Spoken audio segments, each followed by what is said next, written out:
Many of the atheists, they believe in science. All these arguments may not satisfy them completely. Many of the atheists, they say that science is a yardstick. They believe science is ultimate.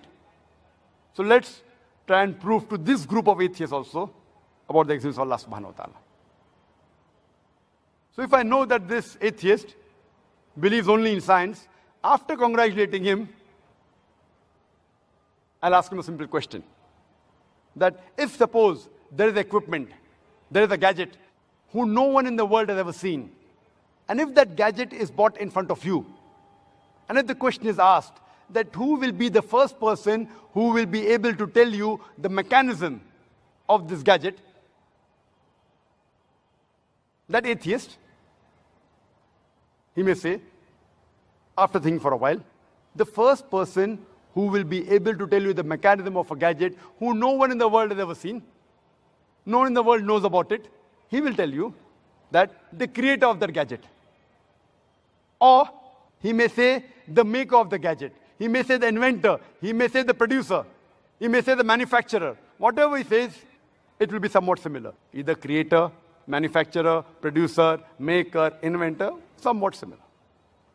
Just keep that answer at the back of your mind. The second person is the creator. If he says to somebody else, he'll come to know, or a person who does the research, but that is secondary. You ask this atheist that how did our universe come into existence? So he will tell you that our universe was initially one primary nebula. Then there was a secondary separation, a Big Bang, which gave rise to galaxies, stars, moon, sun, and the earth on which we live. This he calls as the Big Bang. You ask him, when did you come to know about this creation of the universe, about the Big Bang? He will tell you about 50 years back, 40 years back. So you tell him, this thing what you're mentioning about the Big Bang is already mentioned in the Quran 1400 years ago in Surah Anbiya, chapter number 21, verse number 30, where Allah says, Avalam yaral lazina kafaru.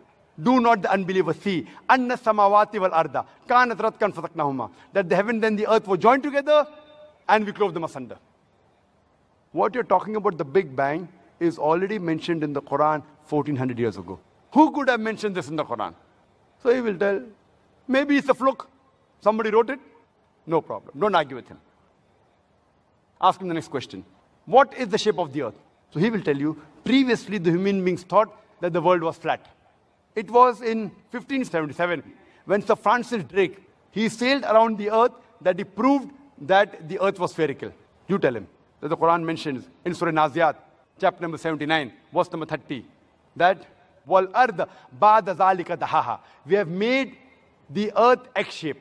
The Arabic word dahaha, one of its meaning is an expanse, and the earth is an expanse.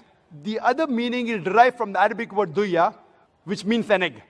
And we know today that the earth is not completely round like a ball. It is flattened from the pole and bulging from the center. It is geospherical in shape. It is somewhat similar to the egg. And the Arabic word duya does not refer to a normal egg. It specifically refers to the egg of an ostrich.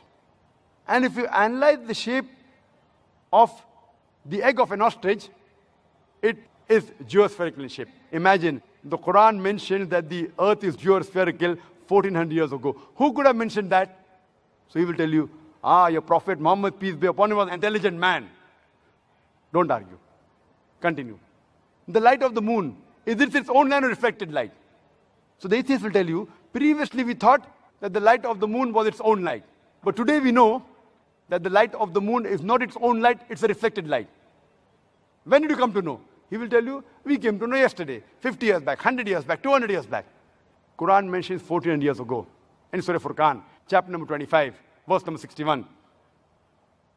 That blessed is he who has placed the constellations in the sky, and therein sun, Shams, having its own light, and moon having borrowed light. The Arabic word for sun is Shams. Its light is always described as siraj or wahaj, meaning a torch or a blazing lamp. And the moon in Arabic is called as qamar. Its light is always described as munir or nur. Munir means borrowed light, and nur means a reflection of light. And nowhere is the moonlight described as Wahaj or Siraj. It's always described as Noor or Munir. Borrowed light or reflection of light. Who could have mentioned this in the Quran 14 years ago? Now there'll be a pause. Don't wait for the reply. Continue. When I was in school, I had learned that the sun revolved, but it was stationary, it did not rotate about its axis. The Quran says in Surah Anbiya, chapter number 21, verse number 33, Huwa allazi khalaqal layla wan nahara. It is Allah who has created the night and the day. Wa shamsa wal qamar, the sun and the moon. Kullun fi falaki yasbahun. Each one traveling in an orbit with its own motion. The Arabic word yasbahun describes the motion of a moving body. And if it's talking about a celestial body, it means that this sun and the moon, besides revolving, it's also rotating about its own axis. And today science tells us that the sun takes approximately 25 days to complete one rotation. Imagine what I read in school. I finished my school in 1982. Sun was stationary. 1400 years before the Quran says the sun rotates. And my science book said the sun was stationary. Today, it has been incorporated that the sun rotates. You ask him, that who could have mentioned this? There'll be a silent pause. Some critics will say it's nothing great that the Quran speaks about astronomy because the Arabs were advanced in the field of astronomy. I do agree, the Arabs were advanced in the field of astronomy, but I'd like to remind them that it was centuries after the Quran was revealed that the Arabs became advanced in the field of astronomy. So it is from the Quran that the Arabs learned about astronomy and not the vice versa. In the subject of hydrology, when you ask the atheist, that you ask him about the water cycle, he will tell you that the water evaporates from the ocean. It forms into clouds. The clouds move into the interior. It falls down as rain, and the water is replenished. You ask him, when did you come to know this? He will tell you it was in 1580 when Sir Bernard Palissy, he spoke about the water cycle for the first time. 1580. So you tell him, what you came to know in 1580, just hardly a couple of hundred years before, the Quran mentions 1400 years ago. The Quran says, the water evaporates from the ocean, formed into the clouds. The clouds move and join. They move into the interior, and they fall down as rain, and the water is replenished. The water cycle is spoken in the Quran in great detail in several places. It's mentioned in Surah Zumur, chapter 39, verse number 21. In Surah Rum, chapter number 30, verse number 24. In Surah Hijr, chapter number 15, verse number 22. In Surah Mu'minun, chapter number 23, verse number 18. In Surah Rum, chapter number 30, verse number 48. In Surah Nur, chapter number 24, verse number 43. It's mentioned in Surah Naba, chapter number 78, verse number 12 to 14. It's mentioned in Surah Araf, chapter number 7, verse 57. In Surah Raj, chapter number 13, verse number 17. It's mentioned in Surah Furqan, chapter number 25, verse number 40 and 49. It's mentioned in Surah Yasin, chapter number 36, verse number 34. It's mentioned in Surah Fatir, chapter number 35, verse number 9. It's mentioned in Surah Jasha, chapter number 45, verse number 5. In Surah Qaf, chapter number 50, verse number 9 and 10. It's mentioned in Surah Waqia, chapter number 56, verse number 67 to 70. It's mentioned in Surah Tariq, chapter number 86, verse number 11. I can go on and go on and go on, quoting only the verses in the Quran which speak about the water cycle only. The Quran speaks about the water cycle in great detail. Who could have mentioned this in the Quran 14 years ago? No reply? Don't worry, continue. So when you ask the atheist, who could have mentioned this in the Quran? The only reply he can give you is the same which he gave you earlier. It is the creator. It is the maker. It is the producer. It is the manufacturer. It is the inventor. This creator, this producer, this manufacturer, this maker, this inventor, we Muslims call him as Allah.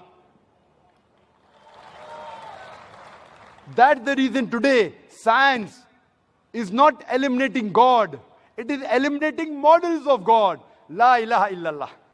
I would like to end my talk with the quotation of the Quran from Surah Fussilat, chapter 41, verse number 53, which says, سَنُورِيهِمْ آيَاتِنَا فِي الْآفَاقِ وَفِي أَنفُسِهِمْ حَتَّى يَتَبَيَّنَ لَهُمْ أَنَّهُ الْحَقُّ أَوَلَمْ يَكْفِ بِرَبِّكَ أَنَّهُ عَلَى كُلِّ شَيْءٍ شَهِيدٌ. That soon we shall show them our signs into the furthest reaches of the horizons and into their souls, until it is clear to them that this is the truth.